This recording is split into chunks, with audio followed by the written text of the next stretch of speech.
하나님 말씀 보겠습니다. 사무엘하 7장 1절에서 7절까지 말씀입니다.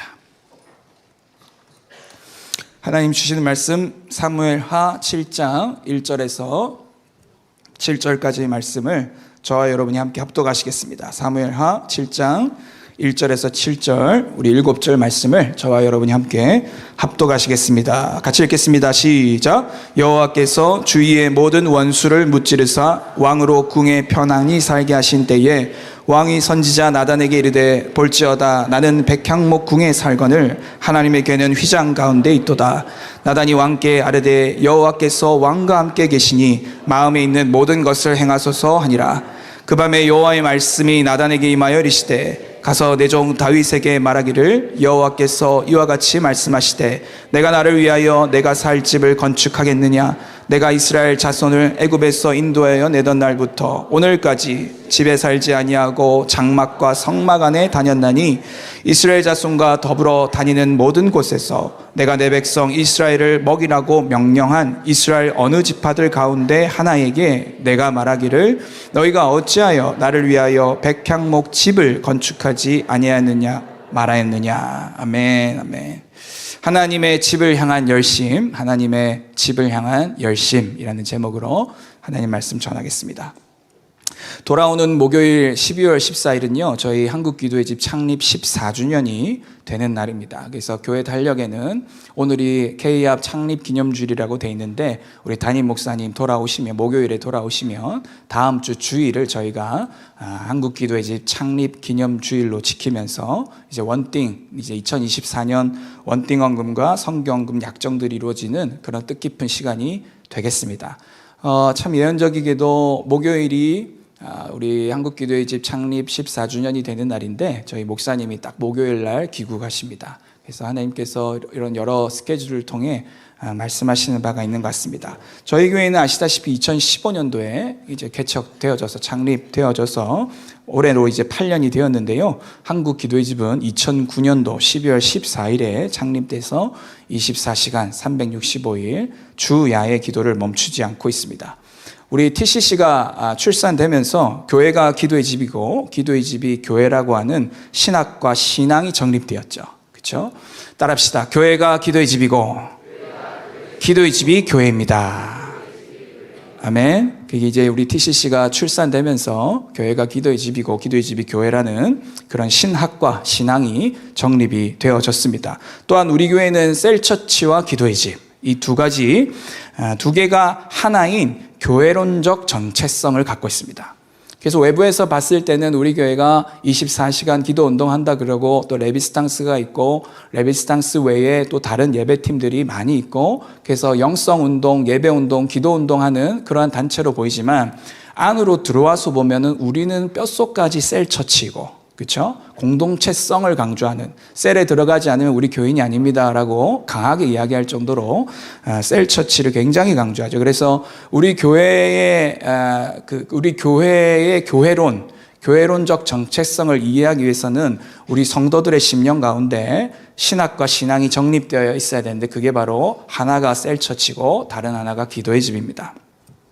저의 경우는 2010년도에 횃불 트리니티 신대원에 이제 입학하게 되면서 부산에서 서울로 상경하게 되었습니다. 그래서 2010년 2월부터 공동체 일원이 되었습니다. 2009년 12월 14일에 한국기도의 집이 시작됐는데 딱 2개월 뒤에 제가 하나님 인도하심 받고 2010년 2월부터 공동체의 일원이 되었습니다. 처음에는 서울의 유수한 어떤 교회들 대형교회 또 은혜 있는 교회 어떤 임재가 있는 교회 그런 교회들을 좀 다니다가 사역할 곳을 이렇게 세틀다운 하기 위해서 그런 요량으로 서울 올라왔습니다. 그냥 일반 이름 나 있는 교회들 말만 되면 알만한 그런 교회들에 가서 청년부터 시작해서 또 횃불 트리니티 신대원이기 때문에 초교파적이지 않습니까? 그 대학원이 그런 요량으로 왔는데 사실은 박근혜 목사님이 계셨던 그 당시에는 이제 총괄 목사님이셨는데 2010년도에는 그 교회를 항상 부산에서 눈팅하고 있었습니다. 눈팅이라는 말 아십니까? 항상 지켜보고 있었다 이 말입니다. 부산에 있을 때 제가 5년 동안 대학부에서 예배 인도를 했는데 처음에는 이제 2007년도 어게인 1907 막 할 때에 기도의 집 운동이 막 우죽순처럼 일어났습니다. 그 시즌 해도. 그래서 여기저기 막 기도의 집 개척 운동들이 막 시작되고 했는데, 특별히 그때 제가 가장 하이라이트 됐던 교회 중에 하나가 예수촌 교회였습니다. 우리 손성무 목사님이 담임으로 심우하셨던 교회고, 그때 예배 인도자가 강명식 음악사님 교수님이셨습니다. 그래서 항상 대학부 콘티를 짤 때 지난주에는 강명식 음악사님께서 어떤 콘티를 짜셨을까 하고 항상 카피하고, 콘티를 카피하고 또 곡의 흐름들을 카피했었던 저의 20대 초반 시절이었습니다. 근데 이제 2007년이 지나고 이제 박근영 목사님께서 2009년도에 한 달에 한 번 부산의 대연동에 소재 한 성결교회에 집회를 내려오셨거든요. 월간 집회. 이제 그때 이제 제가 예장 고신에서 신앙생활할 때 풀리지 않은 것들이 풀리면서 이제 박 목사님과 그 공동체의 존재를 알게 된 거예요. 그래서 그때부터는 제가 누구의 콘티를 참조하기 시작했냐면 차성원 목사님의 콘티를 참조하기 시작했습니다. 네. 그때 옛날, 지금은 없어졌습니다만 그때 당시에 과천에 하벳샬롬 교회라고 하는 거기 공동체의 담임 목사님 2010년도에 총괄 목사님이셨는데, 나중에 이제 담임 목사님 되셨는데, 그때 이제 콘티들을 이제 참조할 때 예배가 다른 거예요. 근데 제가 꿈꾸고 원했으면 하는, 그러니까 아주 미국 스타일로 갈 수도 없고, 그때 당시 제가 공사학번인데, 죄송합니다. 공사학번인데, 그때 당시에는 힐송이 가장 대세였습니다. 그래서 DVD를 막 사고, 교회 형님들이랑 집에 모여가지고 DVD 보면서 우리는 어떻게 하면 힐송처럼 예배할 수 있을까? 이제 그랬는데, 힐송과 한국교회는 너무 간극이 큰 거예요. 너무 간극이 큰 거예요. 그래서 그 어딘가 중간에 뭔가 필요한 데에다가 예수촌 교회도 막 임재가 있고, 강명식 목사님 탁월하지 않습니까? 오, 신실하신지 막 이러면서 예배가 막 탁월하지 않습니까? 그런데 이제 박호영 목사님 만나면서 과천 하벳샬롬 교회 이제 예배 보게 된 거예요. 그때 차성호 목사님이 메인 예배 인도자였고, 지금으로 말하면 2010년도 하벳샬롬 교회 레비스탕스는 차성원 목사님이었습니다. 길 나열 간사는 신이양 전도사님 그랬습니다. 그랬던 때가 있었습니다. 그래서 그때 이제 부산에 있을 때 이렇게 눈팅을 한 거예요. 콘티도. 와, 이걸 곡을 이렇게 하네. 이런 곡이 있네. 그러니까 번안 곡을 참 많이 했거든요. 번안 곡을 스스로 이렇게 교회 자체 공동체 내에서 외국에 기름 부어지는 곡을 이렇게 번역을 해서 빨리 이렇게 릴리스하는 그런 공동체였었습니다. 그래서 저는 우리 공동체를 결국 선택하게 된 계기, 다른 데 둘러보지도 않고 온 그날 이제 선택하게 된 계기가, 그때 이제 세례식이 있었거든요. 그래서 이제 세례식을 하는데 굉장히 제가 처음 보는 세례식이었습니다. 그냥 예장고 시대는 문답하고 성부와 성자와 성령의 이름으로 세례를 주노라 이렇게 하고 이제 수세례하고 끝났는데, 수세례하기 전에 막 기도 사역을 하는 공예배 시간인데, 이런 예배 시간인데 앞에서 막 거의 한 20분 정도 소요된 것 같아요. 굉장히 큰 볼륨이죠. 그렇게 이제 세례를 하는데, 세례를 받는 분이 막 펑펑 우시면서 세례에 임하는 거예요. 그래, 저거다. 예배 가운데 그 임재, 그 영광. 정말 거듭남의 은혜와 역사가 있는 그것들 보면서 그냥 성령님이 감동 주시더라고. 딴 데 볼 것도 없다. 여기다.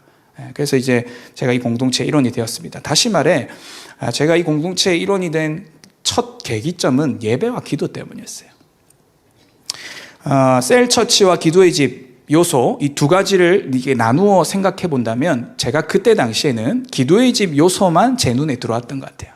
기도의 집 요소라고 하는 예배, 기도, 하나님 나라, 이러한 것들에 대해서 클릭이 됐고, 부산에서는 경험할 수 없는 그러한 예배 문화와 임재와 그런 예배의 형태와 이런 문화들을 보고 제가 이제 클릭이 되어서 공동체 일원이 된 것 같습니다. 그러다가 이제 2011년도에 간사되고, 2012년도에 풀타임 교육 전도사 되고, 2013년도에 목사 안수 받으면서 이제 목회에 뛰어들면서 뭐가 들어오기 시작했냐면, 셀처치가 눈에 들어오기 시작했어요. 그냥 청년이다가 전도사가 되고 목사가 되면 달라지지 않습니까? 말도 달라져야 되고, 행실도 달라져야 되고, 생각하는 것도 달라져야 되고, 인간관계 맺는 것도 달라져야 되고, 또 우리 교회 교인들은 젊은 종을 이렇게 하대하지 않습니다. 그게 참 지금도 그러시는데, 참 우리 교인분들, 우리 목자님들, 셀리더님들 대할 때 깍듯하게, 얼마나 새파랗게 젊습니까, 종이, 그죠? 근데 절대 하대하지 않고, 제가 지방에 있을 때는 하대하는 거 하도 많이 봐가지고, 에이 전도사야 일로 와봐라, 이렇게 요즘 치아라 이렇게 하도 많이 봐가지고, 예, 그냥 목사가 되기 전에는 이제 전도사 간사는 그냥 멋습니다. 이런 이제 개념을 갖고 있다가 전도사인데도 깍듯하게 그때 제가 중고등부 했었는데 그때 이제 뭐 부장 권사님 또 부장 집사님 또 교사 선생님들 그런 분들이 깍듯하게 대해주시는 거예요. 자, 어지간 그렇게 하면서 셀 처치라는 것이 이제 눈에 들어오기 시작했습니다. 그렇게 이제 청소년부와 청년부 사역을 하다가 제가 2016년도에 이제 3월 달에 기도의 집 디렉터로 부임을 하면서 만 2년 동안 기도의 집을 이제 진하게 경험을 할 수 있었죠. 그래서 이제는 지금은 이제 총괄 목사 하면서 교회가 기도의 집이고 기도의 집이 교회라고 하는 교회론 정립은 끝났습니다. 제 안에서. 이제 다 들어와요. 셀 처치랑 기도의 집이 이게 물과 기름 섞이듯이 안 섞이는 게 아니고 이렇게 싹 섞여 있다는 것도 다 보이고 기도의 집만 하면 안 되고 셀 처치가 있어야 되는 것도 알겠고 셀 처치만의 이 아쉬운 요소가 기도의 집을 통해 보완된다는 것도 알겠고 교회가 기도의 집이고 기도의 집이 교회라는 것이 무엇인지도 알겠고 그 한 문장 안에 수많은 신학들이 내재되어 있다는 것도 이제 눈에 보이고 이제 어느 정도 뼈대가 이제 세워진 것입니다. 근데 문제는 혹은 제 안의 씨름은 뭐냐면 신학적 뼈대는 세워졌고 교회론적 정립은 끝났는데 제 안의 스트러글과 제 안에 있는 고민과 씨름은 뭐냐면 신앙적인 측면인 거예요. 다시 말해서 어떻게 하면 셀 처치의 본질이 살아 움직여 역동하게끔 할 건가? 어떻게 하면 이 기도의 집에서의 기도실 임재가 이렇게 임재가 마르지 않고 신선한 기름 부음이 날마다 유지되게 할까? 이거는 별개의 문제지 않습니까? 교회가 기도의 집이고 기도의 집이 교회이고 셀처치와 기도의 집이가 하나가 된 교회. 이러한 신학적 정립은 끝났는데 그 신학이 실제 우리의 목회 현장에 여러분들의 삶의 현장에 실제로 여러분의 피부에 와 닿도록 하는 것은 신앙의 영역이거든요. 그러면 그 영역 가운데 목회자이기 때문에 어떻게 하면 우리 성도들이 그냥 알았던 비전스쿨에서 배웠던 거, 집중 코스에서 배웠던 거, 선두주자에서 배웠던 게 실제 내 삶에서 체득되어지고 내면화되어지고 내재화되어져서 어떻게 신앙으로 터져나올 건가? 거기에 대한 씨름들이 목회자들 가운데 있는 거죠. 셀처치의 본질이 뭘까? 기도의 집의 본질이 뭘까? 그 본질이 실제 우리의 삶 가운데 나타난다면 어떤 양태로 나타날까? 이런 고민들을 하게 되는 겁니다. 그리고 이러한 고민들을 할 때마다 저는 항상 말씀에서 길을 찾으려고 하는데요. 말씀으로 돌아가려고 하는데요.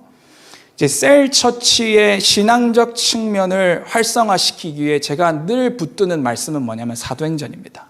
사도행전을 다시 보는 거예요. 그리고 그 말씀 속에서 길을 찾습니다.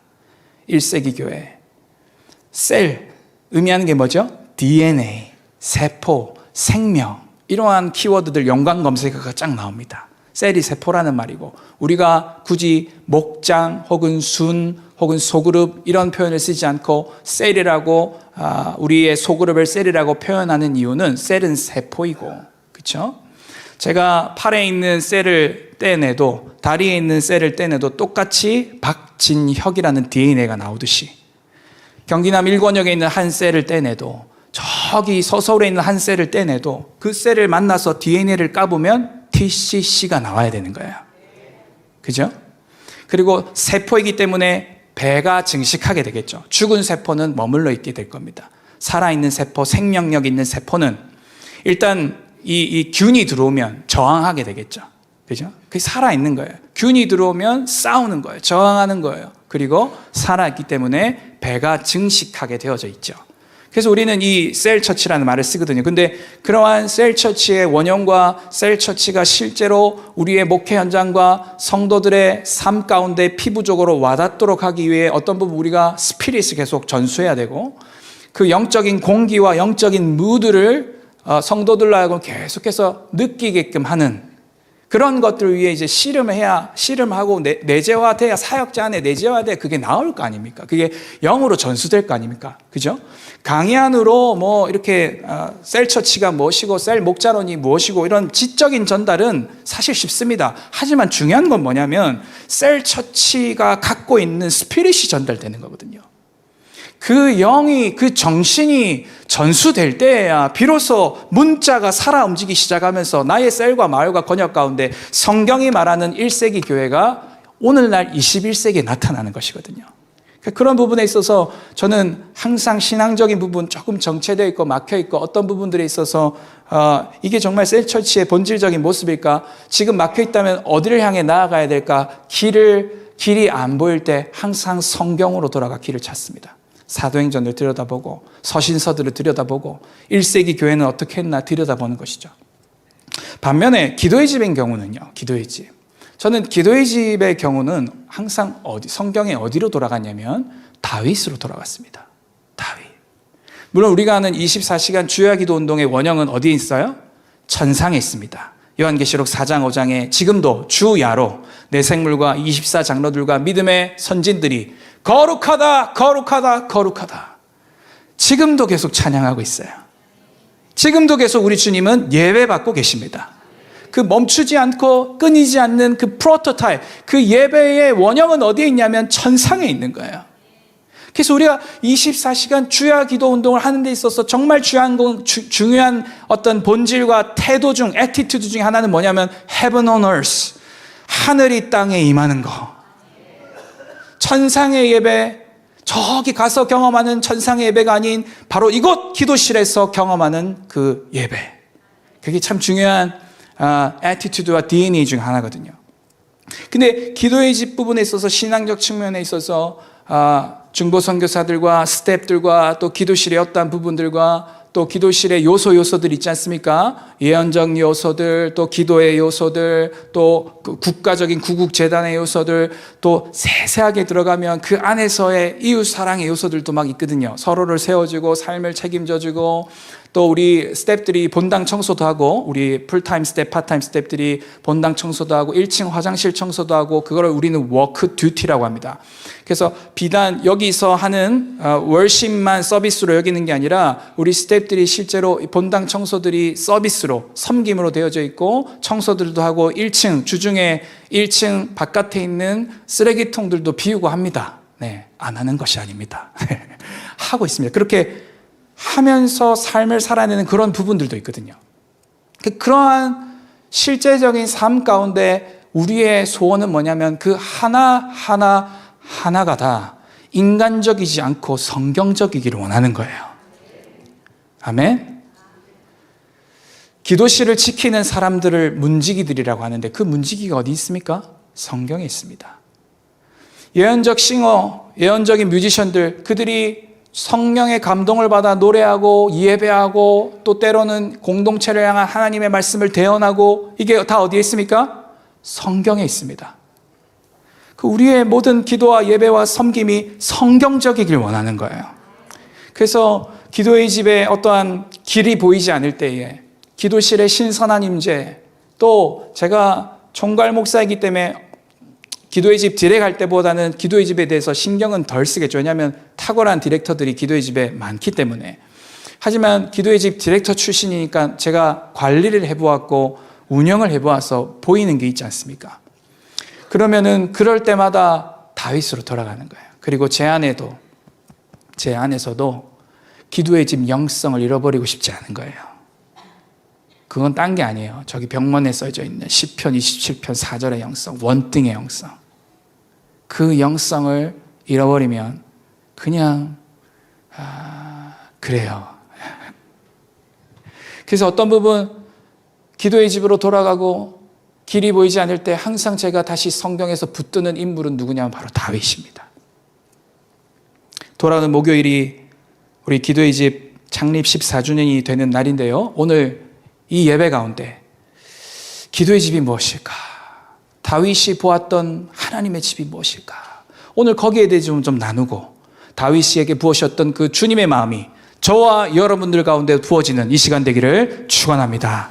다윗 왕은 40년간 이스라엘 왕으로 통치했습니다. 잘 아시죠? 근데 이제 7년 6개월 동안 남유다의 헤브론에서 남유다 왕으로 통치하였고 사울 왕가를 하나님께서 다 정리해 주시면서 비로소 온 이스라엘 왕으로 33년간 통치했습니다. 그래서 도합 약 40년간의 그 통치 기간을 보내게 됩니다. 이것이 사무엘하 5장까지의 내용이에요. 사무엘하 5장까지의 내용.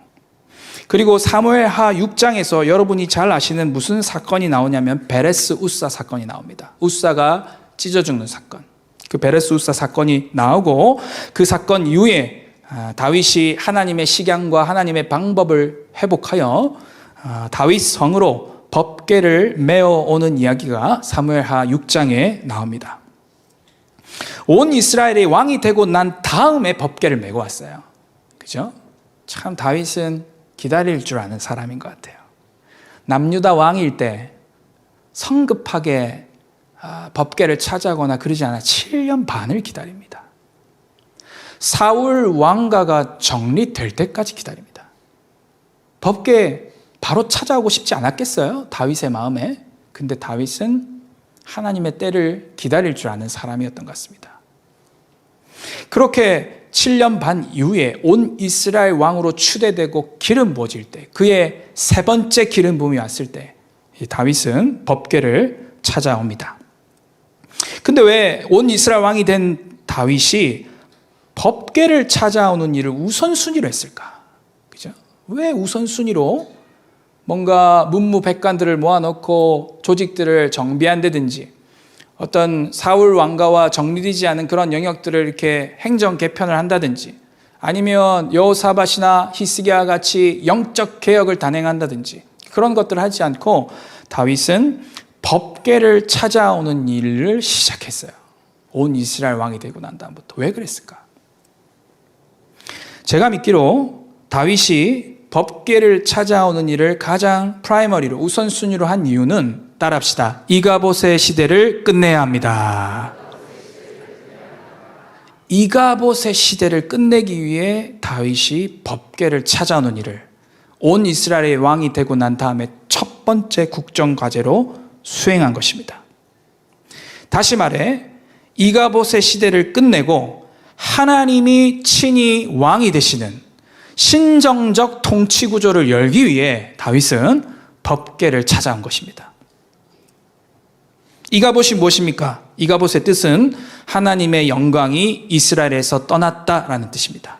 자, 사무엘상 4장 19절과 21절 두 절 말씀 같이 읽어보실까요? 사무엘상 4장 19절과 21절입니다. 제가 물을 마실 동안 큰 소리를 읽어주십시오. 시작.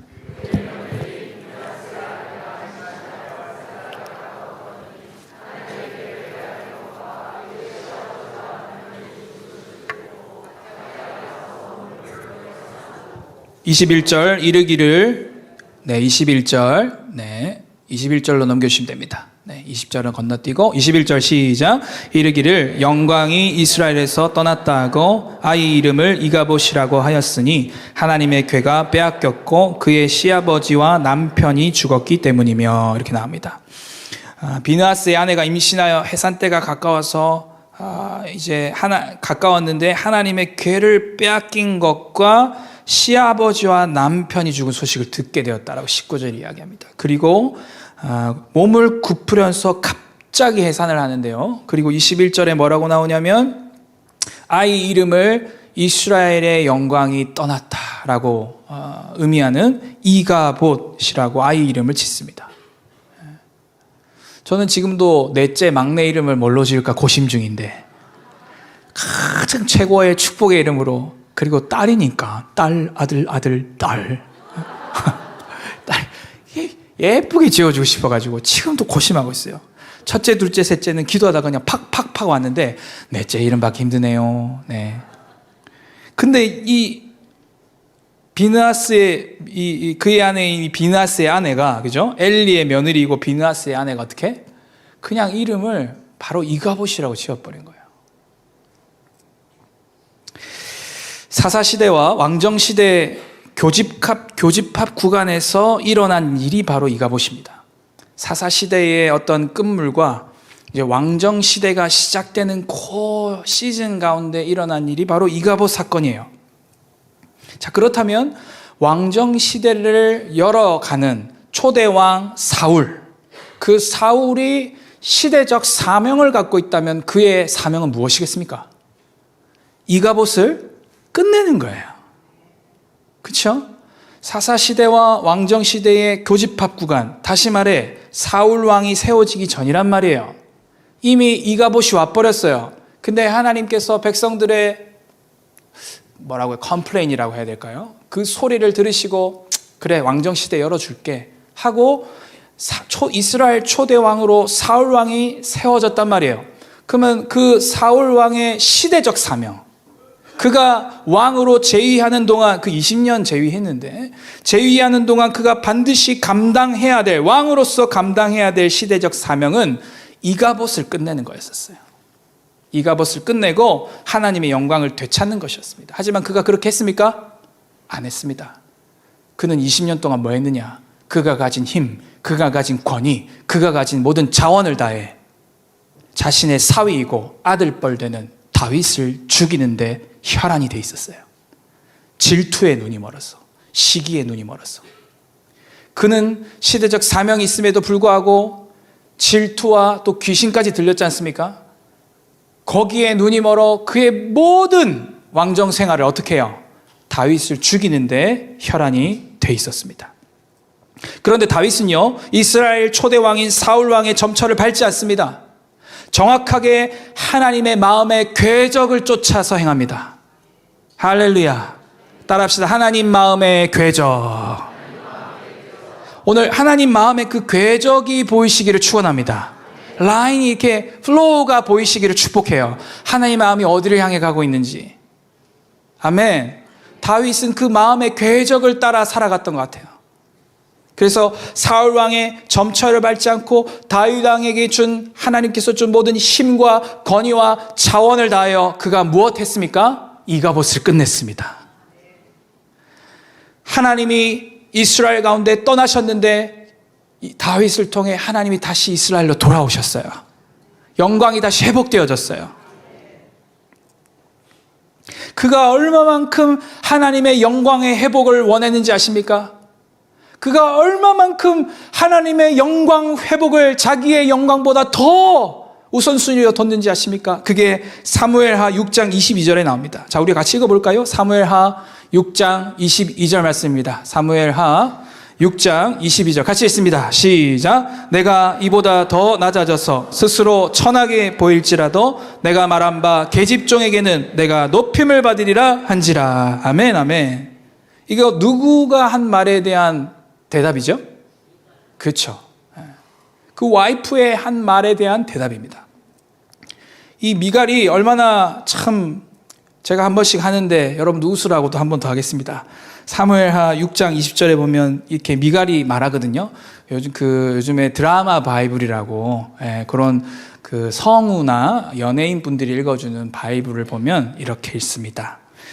20절에 다윗이 자기 가족에게 축복하러 돌아오매 사울의 딸 미갈이 나와서 다윗을 맞으며 이르되 이스라엘 왕이 오늘 어떻게 영화로우신지 방탕한 자가 염치 없이 자기의 몸을 드러내는 것처럼 오늘 그의 신복의 계집종의 눈앞에서 몸을 드러냈도다. 막 이렇게 했던 거야.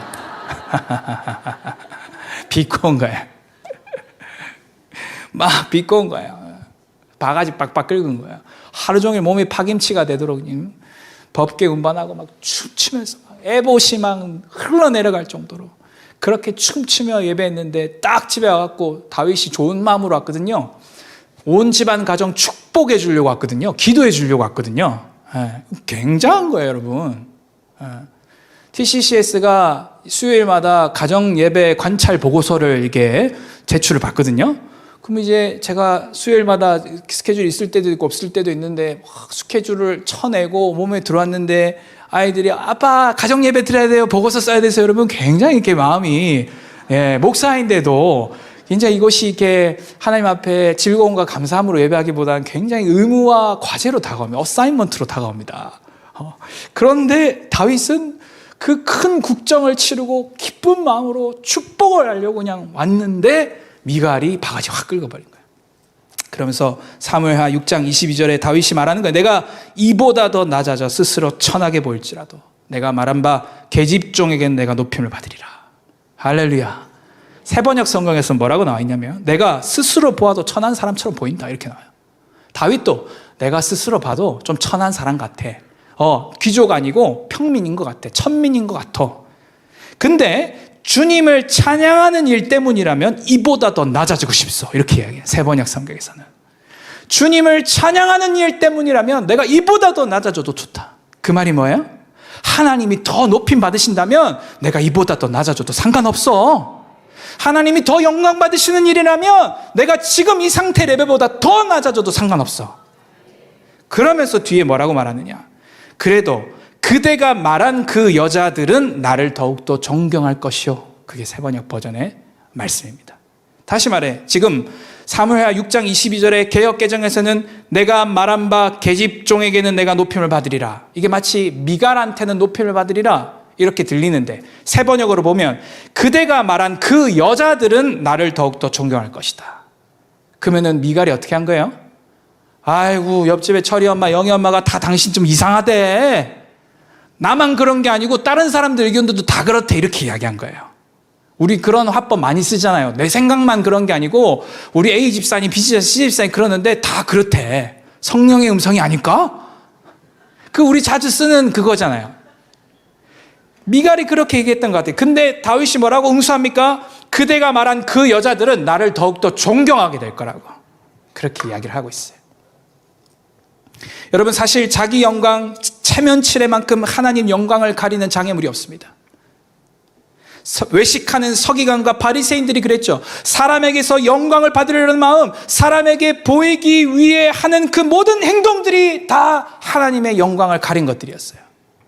여러분, 오늘 이 예배 가운데 우리 가운데 있는 자기 영광이 십자가로 못 박히게 되기를 축원합니다. 그 모든 체면치레와 허례허식들이 예수 그리스도의 십자가로 못 박히게 되기를 축원합니다.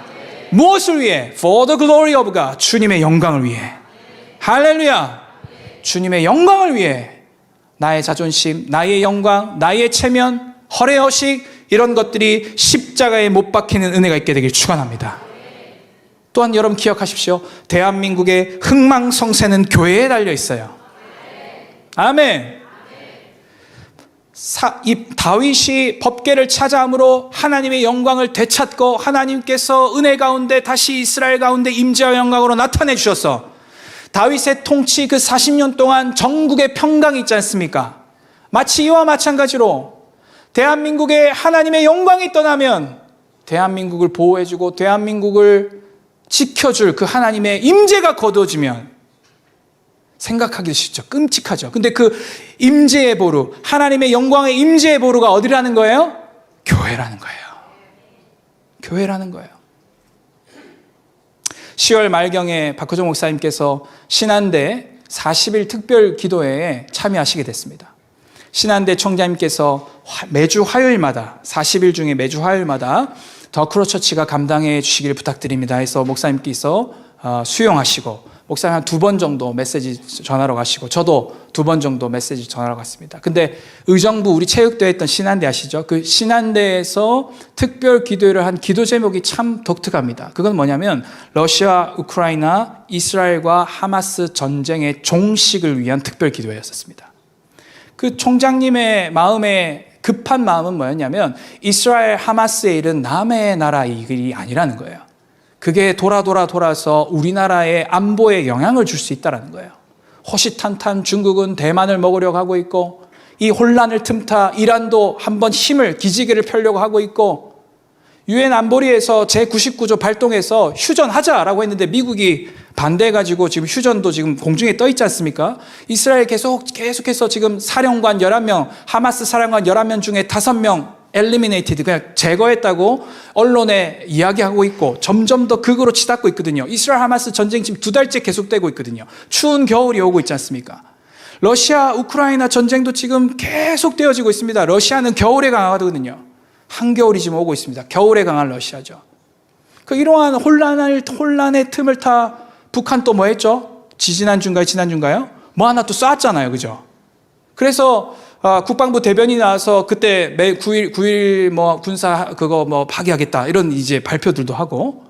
그러니까 우리는 우리의 일상 가운데 그냥 살아가지만 사실 국제 안보나 이런 것들은 굉장히 첨예하게 돌아가고 있거든요.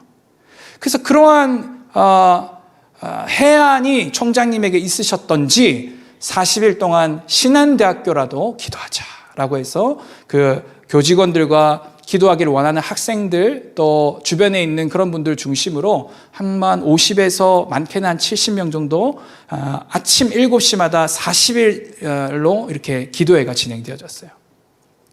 첫날 이제 제가 처음 갔을 때 총장실에 올라가서 이제 총장님과 대면을 하고, 저는 그때 설교 20분 했는데 총장님 그 대면에서 60분 동안 말씀 듣고 왔습니다. 국회의원 이선하신 이제 총장님이셔가지고 전체 보는 안목도 있으시고 막 불이시더라고요. 불. 갖고 저는 설교 20분 했는데 총장님 말씀 60분 듣고, 그때 다 들은 거예요. 그때. 근데 그때 이제 사실은 저희 먼저 들었던 거는 뭐냐면, 담임 목사님께서 어느 날 주빌리 이제 송출하다가 끊고 이스라엘 하마스 전쟁에 관해 이야기하겠습니다 한 거 기억나시죠? 그때 그거랑 결이 같은 거예요. 결이 같은 거예요.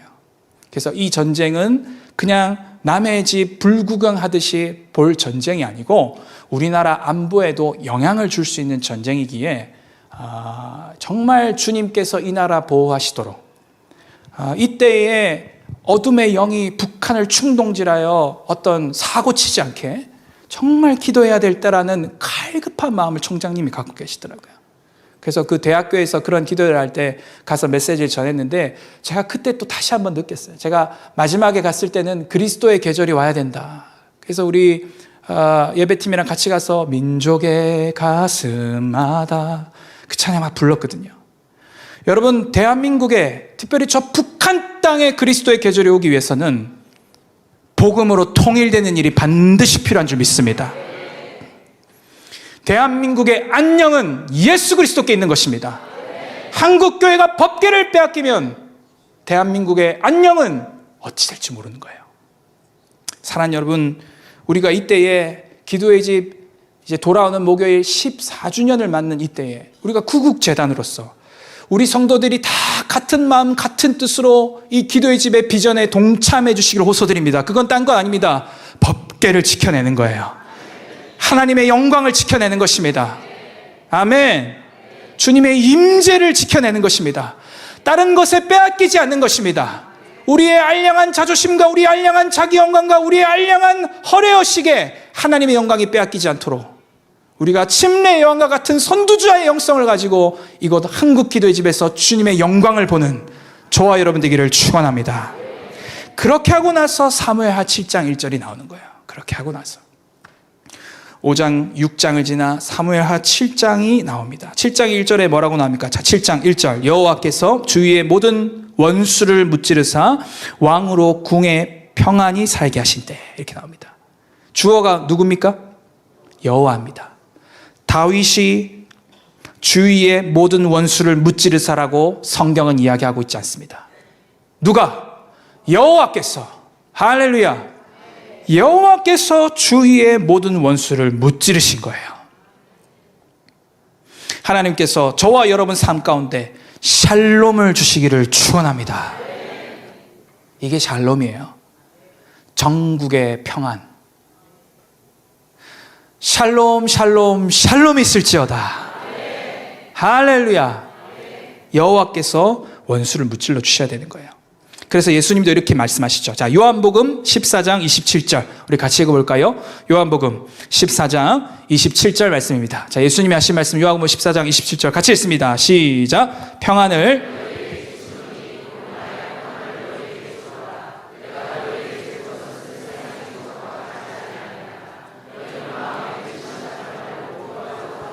아멘. 평안을 너에게 끼치노니 누구의 평안이요? 나의 평안을 너에게 주노라. 할렐루야. 예수님의 샬롬이 저와 여러분들 가운데 부어질지어다. 아멘. 평안을 주길 원하신다는 거예요. 근데 이 주님이 주시는 것은 세상이 주는 것과 같지 않다는 거예요. 마음에 근심하지도 말래요. 두려워하지도 말래요. 여러분, 근심하지 마세요. 두려워하지 마십시오. 예수님의 평안을 받으시기를 축원합니다. 여호와께서 주위의 모든 원수를 무찔러시듯이 여러분 주위의 모든 대적들을 하나님이 무찌르시게 되기를 축원합니다. 주님이 주시는 평안, 그 평안이 있게 되기를 축원합니다. 그런데요, 2절이 참 제 눈에 하이라이트 됩니다. 보통 이게 사사기의 패턴에 따르면은 소위 말해 경상도 말로 말하면 배부르고 등 따실 때, 따시다는 건 뜨뜻하다는 말입니다. 배가 부르고 등이 따뜻할 때에 사사기의 패턴은 뭐하죠? 반역한다, 범죄한다, 그죠? 평안이 이제 좀 오고 괜찮다 싶으면 반역을 해요. 근데 사무엘하 7장 2절에 보면 뭐라고 나오는가 한번 봅시다. 자, 사무엘하 7장 2절 말씀 같이 읽겠습니다. 시작. 왕이 선지자 나단에게 이르되 볼지어다 나는 백향목 궁에 살거늘 하나님의 궤는 휘장 가운데 있도다. 하나님께서 이스라엘 전국에 평안, 안녕을 주셨어요. 근데 다윗은 무엇 생각합니까? 법궤를 생각하는 거예요. 사사시대에 점철을 밟지 않아요. 사울왕의 점철을 밟지 않습니다. 그가 배부르고 등이 따뜻할 때에 죄지을 생각을 하는 게 아니라 하나님이 전국에 안녕을 주실 때 그가 가장 먼저 생각한 것은 법궤였었어요. 법궤였었습니다. 무슨 말입니까? 7장 2절이 무슨 말이에요? 하나님 위에 집 짓고 싶다는 거예요. 나는 백향목 궁에, 백향목이라고 하는 그 당대의 최고의 건축자재, 최고의 건축자재로 지어진 집에 사는데 주님의 법궤는 휘장 가운데 있구나. 그게 다윗의 장막이죠. 법궤는 다윗의 장막, 다윗이 친 그 휘장 아래에 있다는 거예요. 그래서 다윗의 마음은 뭐냐? 7장 2절에 나와 있는 다윗의 마음은 뭐냐? 하나님 집 지어드리고 싶다는 거예요. 여러분, 우리의 삶이 사무엘하 7장 1절에서 방점이 찍히지 않기를 축원합니다. 사무엘하 7장 2절까지 가시기를 축원합니다. 7장 1절만 원하는 삶이 아니라 7장 1절에 샬롬, 여러분이 아멘 하셨잖아요. 그죠? 아멘 하셨어요. 근데 그 주님이 주시는 전국의 안녕이라고 하는 샬롬을 넘어 7장 2절까지 가는 저와 여러분 되기를 축원합니다. 주님이 주신 안녕 가운데 하나님을 생각할 수 있는, 주님이 주신 샬롬 가운데 하나님 나라를 고민할 수 있는, 주님이 주신 그 평강 가운데 그리스도의 공동체를 생각할 수 있는 영성과 신앙이 저와 여러분 가운데 부어지게 되기를 축원합니다. 자, 근데 다윗은요, 왜 하나님 집을 짓고 싶었을까요? 그죠? 다윗은 왜 하나님 집 지어드리려고 했을까? 사실 이러한 발상은 이스라엘 역사상 다윗이 최초로 한 겁니다. 하나님 집 지어드릴 생각을 누가 최초로 했다고요? 다윗이 최초로 했어요.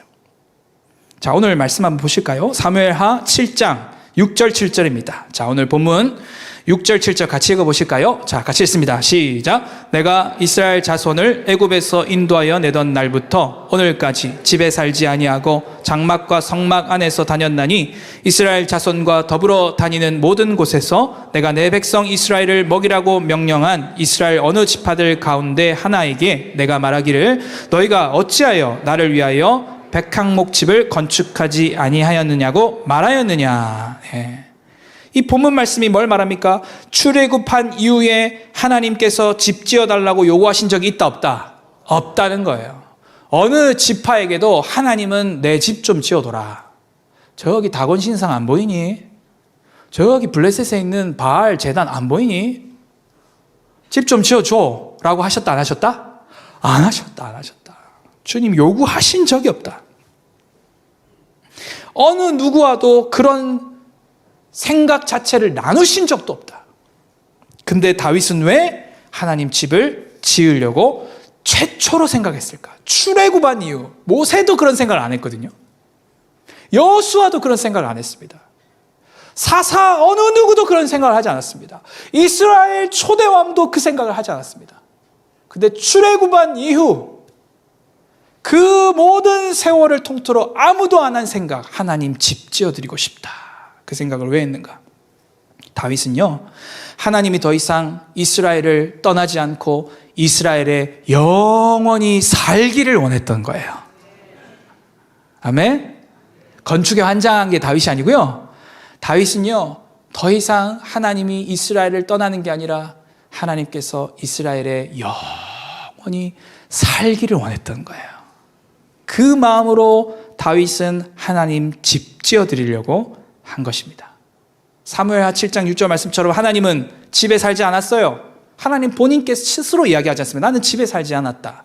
장막과 성막 안에서 다녔다. 백성들과 더불어 모든 곳에 내가 있었다. 라고 이야기하십니다. 여러분, 장막과 성막은 잠시 머무르는 비지테이션의 개념, 방문 개념이죠. 그죠? 장막은 접었다 폈다 포터블이 가능한, 이동 가능한 어떤 형태입니다. 근데 집은요, 하우스는요, 해비테이션, 거주 개념이에요. 이게 이렇게 다른 것입니다. 장막은 언제든지 접었다 폈다 포터블이 가능해요. 그죠? 근데 집은 짓고 나면 거기서 사는 거죠.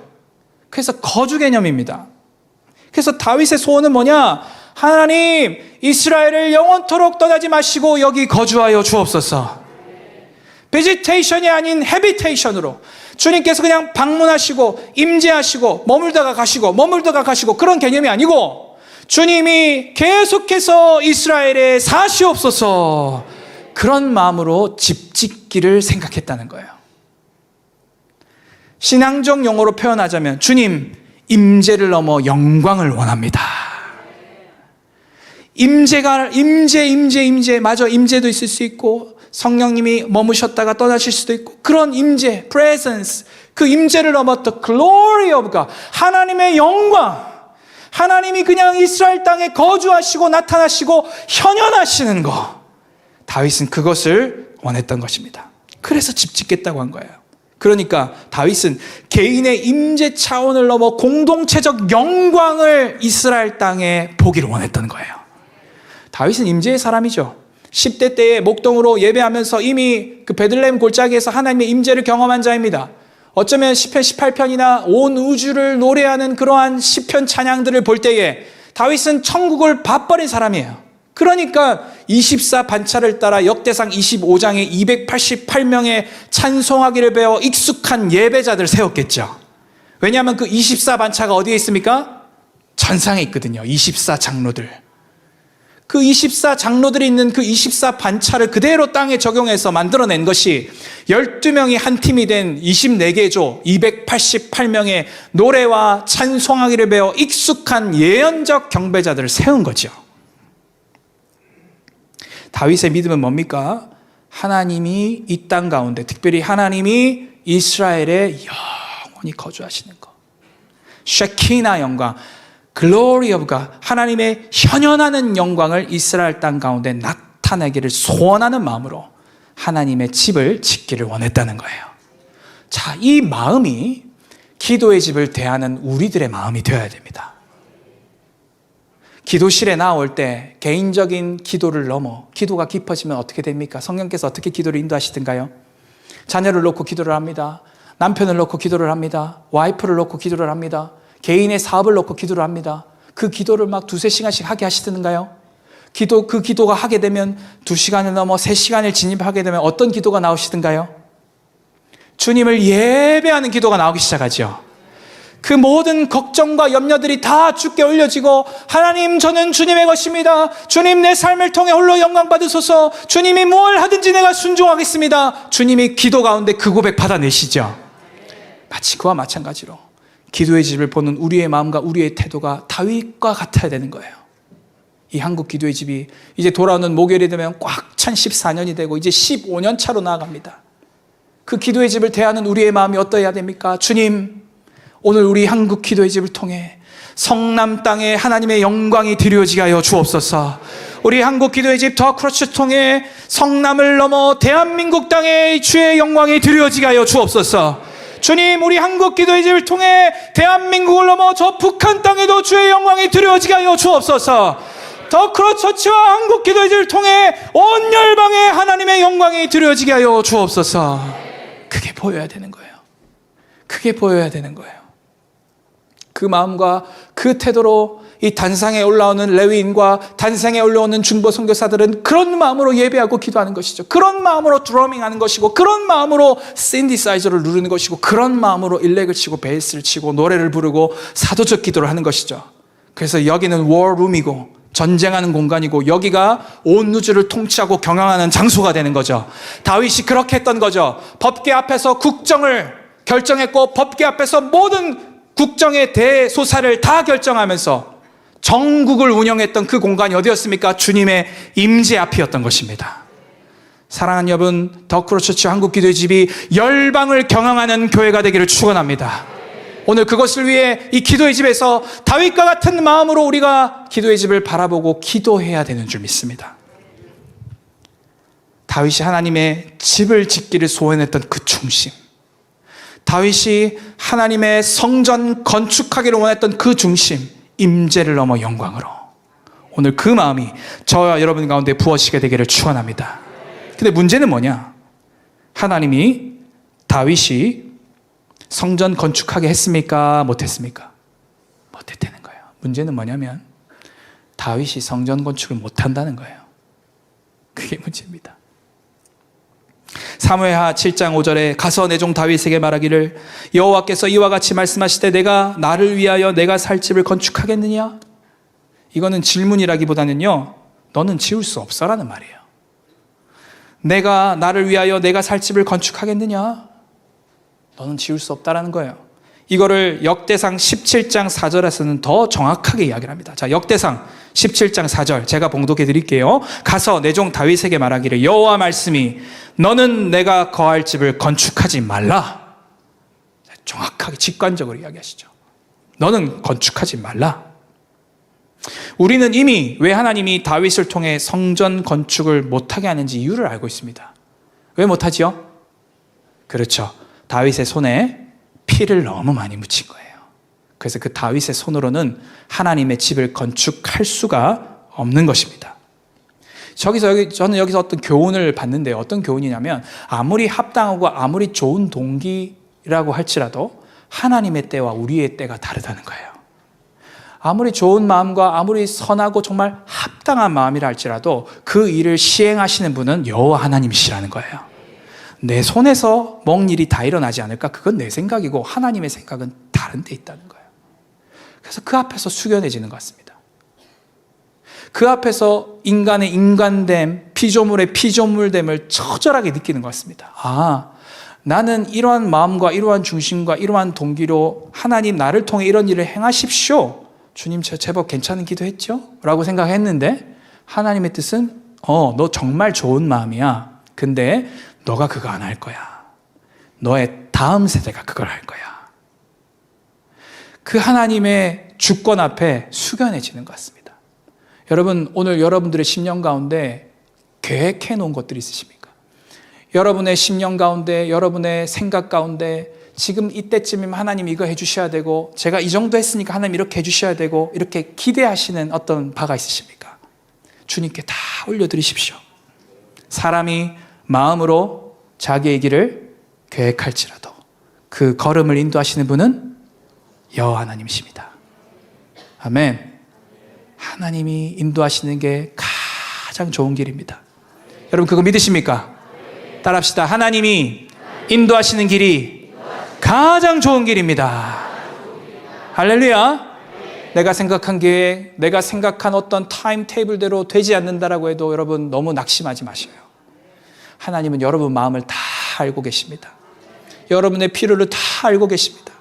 여러분의 선한 동기도, 여러분이 사역자가 안 알아주고 누가 안 알아주고 아무도 안 알아줘도 여러분들이 마음 가운데 졸이면서 주님 앞에 씨름했던 거 우리 주님은 다 아세요. 그래서 여러분의 소원하는 바도 다 아세요. 근데 주님이 시행하시고 주님이 행하시는 그 때가 있다라는 거예요. 그것을 신뢰하시는 저와 여러분 되기를 축원합니다. 하나님의 계획은 그래서요, 다윗의 아들 솔로몬을 통해 성전을 건축하는 것입니다. 그래서 우리 7장 11절부터 13절 한번 보시겠는데요. 사무엘하 7장 11절에서 13절 보시면 제가 읽습니다. 11절 하반절부터 제가 읽겠습니다. 여호와가 또 내게 이르노니 여호와가 너를 위하여 집을 짓고 12절 내 수완이 차서 내 조상들과 함께 누울 때에 내가 내 몸에서 날 내 씨를 내 뒤에 세워 그의 나라를 견고하게 하리라. 13절 그는 내 이름을 위하여 집을 건축할 것이요 나는 그의 나라 왕위를 영원히 견고하게 하리라. 이렇게 나옵니다. 자, 11절 한번 띄워주시고 11절 하반절에 보면 뭐라고 나오냐면 여호와가 너를 위하여 집을 짓고 이렇게 나옵니다. 따라합시다. 여호와가 너를 위하여 집을 짓고. 할렐루야. 여호와가 다윗을 위하여 집을 짓는데요. 이 말은 뭐냐? 다윗의 가문이 영존할 것이라는 말이에요. 하나님이 이미 다윗 성이 있는데 다윗의 집을 지어줄 리가 없지 않습니까? 그럼 이 표현이 뭐냐? 다윗의 가문, household, 다윗의 가문이 영존할 거야. everlasting이야. 영존할 거라는 거예요. 이거 우리는 어떻게 알 수 있죠? 다윗도 그렇고 솔로몬도 그렇고 이 두 사람은 누구의 예표입니까? 예수 그리스도의 예표이고 그림자입니다. 우리 예수님은 누구의 자손이십니까? 다윗의 자손이십니다. 다윗의 자손 예수 그리스도십니다. 하나님은 다윗의 이 소원을 받으시고 내가 너 가문, 너의 집을 지을게. 그야말로 이 말씀 그대로 다윗의 가문이 예수 그리스도로 말미암아 영존하게 된 거예요. 하나님은 한 번 뱉으신 말을 결코 시건치 않는 분이십니다. 주님이 뱉으신 말은 반드시 이행하고야 마시는 언약의 신실하신 하나님이 바로 우리 하나님이십니다. 다윗의 집을 짓고야 마시는 것이죠. 한편 솔로몬은 뭐합니까? 나무와 벽돌로 하나님의 집을 건축합니다. 또 이 재료들 다 누가 준비해 주죠? 다윗이 다 준비해 줍니다. 주변에 있는 외교까지 해가지고 외교 쫙 정책을 펼쳐서 주변에 있는 뭐 히로, 뭐 이런 두로 이런 데서 좋은 건축자들 다 해서 다 준비시켜 놓습니다. 돈도 다 준비시켜 놓습니다. 예배자들도 다 준비시켜 놓습니다. 그래서 역대하 8장 14절에서는 다윗 때와 모세 때, 모세의 시간과 다윗의 때가 만나가지고 막 쉐카이나 영광이 드려진다라고.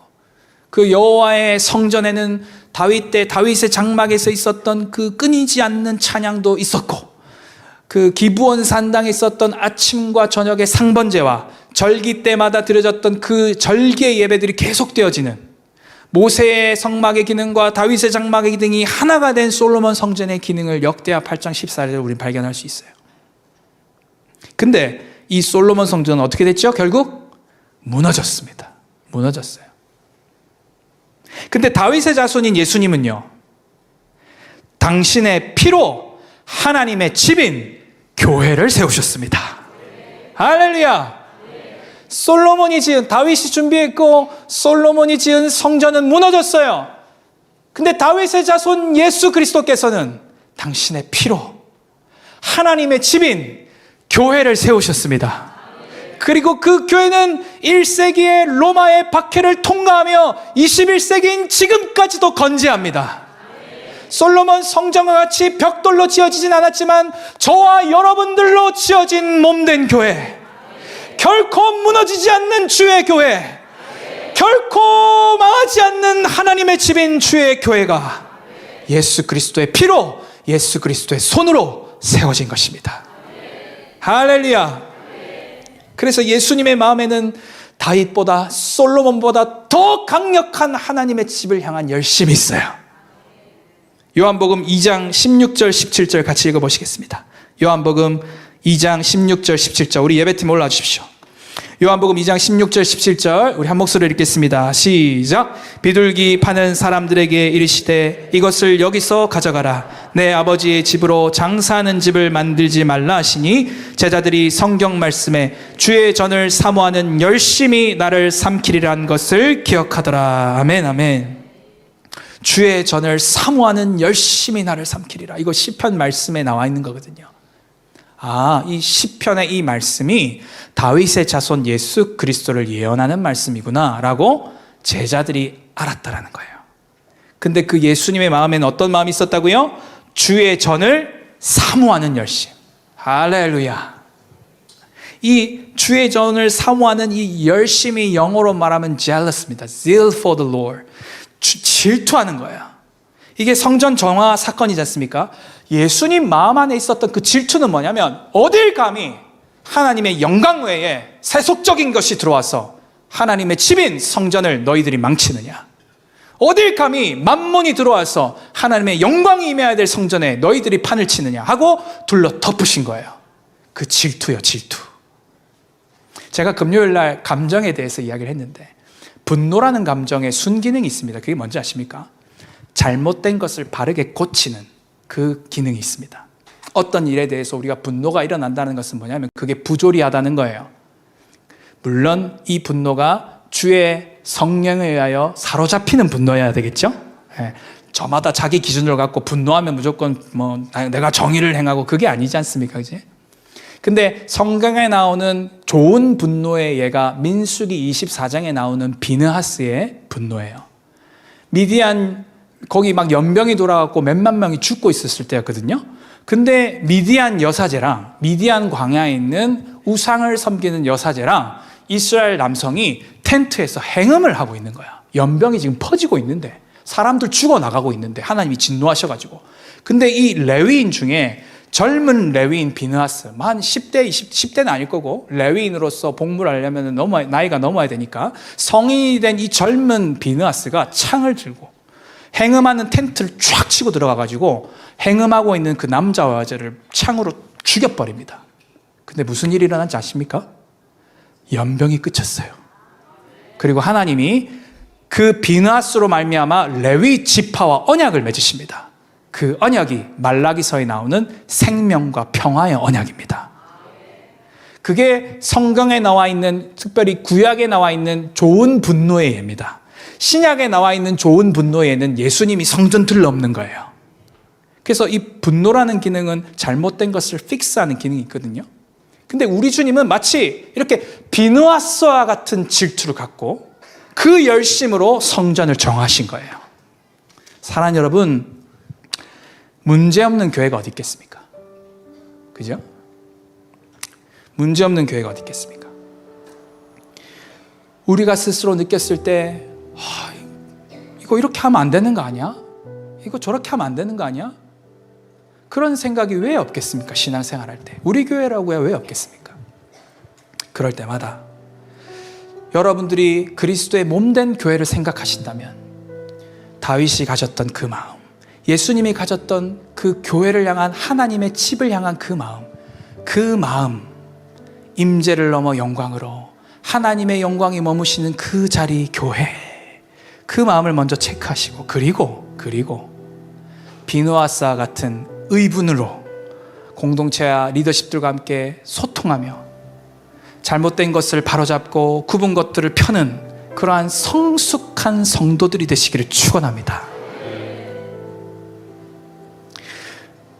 공동체를 사랑하면 사랑할수록 그런 것들이 더 눈에 보이고, 그죠? 지난 세월 이렇게 주마등처럼 이렇게 지나가는 것들이 있습니다. 막 저한테 컴플레인하는 장로님, 권사님, 안수 집사님. 근데 그때마다 잘 하나도 다 어그러진 것이 없거든요. 근데 설교를 준비하고 지금 이렇게 메시지를 증거하는데 그분들의 마음이요. 이건 아니지 않습니까, 목사님? 이건 이렇게 해야 되지 않습니까? 기준을 이렇게 했었으면 이렇게 해야 되는 것 아닙니까? 하는 그 마음이요, 그 중심이요. 교회를 사랑하는 그 마음, 그리스도의 몸을 세워가기를 원하는 그 마음, 바른 것을, 굽은 것을 펴가면서 억울한 사람이 없게 하려고 하는 그 마음. 사랑하는 여러분, 오늘 예수 그리스도의 그 열심이, 그 질투하심이 저와 여러분 가운데 부어지게 되기를 축원합니다. 말씀을 맺겠습니다. 오늘 본문 말씀을 통해 특별히 돌아오는 목요일이 저희 한국 기도의 집 창립 14주년이 되는 날이라 기도의 집을 사랑하는 저로서 오늘 기도의 집 메시지를 전하겠다는 성령의 감동을 받고, 오늘 특별히 제가 늘 기도의 집 길이 보이지 않을 때 항상 다윗으로 돌아가는데 그 다윗이 왜 하나님 집 짓기를 원했는지에 대해서 본문 말씀을 통해 나누었습니다. 여러분, 우리 교회를 통해 이 갑옷이 끝나고 하나님의 영광이 가득한 대한민국을 꿈꾸십시다. 우리 교회 공동체를 통해 이 갑옷이 끝나지고 우리 특별히 한국의 다음 세대들에게 하나님의 영광의 빛이 비추이는 것을 함께 꿈꾸십시다. 14주년 희년 서클로 이야기하면 희년 서클이 7년 7번에 플러스 1에서 50년이지 않습니까? 그럼 14주년이면은 7년 이제 두 번째 서클, 세컨 서클을 맞이하는 거예요. 아내랑 어제 그런 이야기를 했습니다. 여보, 한국 기도의 집 창립 50주년이면 우리 나이가 70대 중반이네. 우리 장로님, 권사님들 중에 하나님 곁에 가 계신 분들도 계시겠네. 근데 여보, 기도의 집을 향한 지금 우리의 이 마음이 다음 세대들에게 전수되는 게 중요한 것 같아. 여러분, 우리가 이제 희년 총 7번 7서클 중에 세컨 서클을 통과하고 있습니다. 기도의 집을 향한 이 마음, 다윗의 마음이 다음 세대들에게 전수되게 하십시다. 그냥 모양만 남는 기도의 집이 아니고, 그지? 24시간, 우리 24시간에 환장한 게 아니고요, 하나님 사랑하는 것에 목숨을 걸어야 되는 줄 믿습니다. 할렐루야. 하나님을 사랑하니까 주야 기도가 되는 것이죠. 헤어지기 싫기 때문에, 주님과 계속 동고동락하기를 원하기 때문에 오늘 공교롭게 예배팀이 기도의 집 초기 멤버들이네요. 이분들 소원 딴 거 없었어요. 그냥 주님 앞에 예배하기를 원하는 그 마음, 주님 사랑하는 그 마음, 주님의 존전 앞에 머물러 있기를 원하는 그 마음, 다른 거 다 필요 없고 하나님의 임재 그것으로 족합니다. 제가 예배하고 기도하고 예배했을 때 주님의 영광이 다시 되찾아오는 일이 내 생명을 통해, 내 삶을 통해 회복되기만 한다면, 주님, 아무도 없는 그 공간에서 주님 제가 예배하겠습니다. 원띵하겠습니다. 아무도 없어도 좋습니다. 주님 앞에 원띵하겠습니다. 그런 마음으로 20대 때 30대 때 헌신해서 지금 다 애기 엄마들이 되고 지금도 평창에서 예배하고 있습니다. 박진건 선교사님 저랑 동갑입니다. 20대 때 같은 청년부였고 같이 자라나왔고, 신동철 전도사님은 형님 했습니다. 제가 대학부에서 서브인도 할 때 신희양 전도사님이 전 메인이었으면, 사수였으면 전 부사수였고, 그렇게 시간이 흘러왔네요. 근데 중요한 건 14주년을 맞이하고 희년 50년 서클을 바라보며 세컨 서클을 통과하고 온 이때에 저와 여러분들의 마음에 우리 다음 세대를 바라보십시다. 다윗의 마음이 전수되게 하십시다. 임재를 넘어 영광을 사모하는 그 마음이 지금 2층에서 예배하고 있는 다니엘 일부와 지하 1층에서 예배하고 있는 키즈와 유스들과 지하 4층에서 예배하고 있는 우리 초등부 저학년 아이들 가운데 부어지게, 또한 오후 3시에 우리 청년교회 청년들에게 부어지게, 그래서 이 기도의 집이 그냥 모양만 남아있는 것이 아니라 계속해서 본질이 살아있을 수 있도록, 주님, 다른 건 잘 모르겠고요, 주님 앞에 예배하기를 원합니다. 주님의 영광을 원합니다. 오늘 그 다윗의 마음이 전수되어지는 우리 교회가 되기를 축원합니다. 다 함께 자리에서 일어나셔서 함께 기도하겠습니다. 우리 함께 기도할 때에 주여 일창하시고 기도할 때, 하나님, 다윗의 마음이 우리의 마음 되게 하여 주옵소서. 하나님의 마음에 합한 다윗과 같이 우리도 주님의 마음의 궤적을 쫓아 살아가기를 소원합니다. 임재를 넘어 영광을 바라보게 하여 주옵소서. 방문을 넘어 거주하시는 영광, 우리와 함께 사시는 하나님의 임재와 영광을 사모하옵나니, 주여 오늘 우리에게 다윗의 마음, 예수님의 마음을 부어 주옵소서. 주여 일창하시고 기도하겠습니다.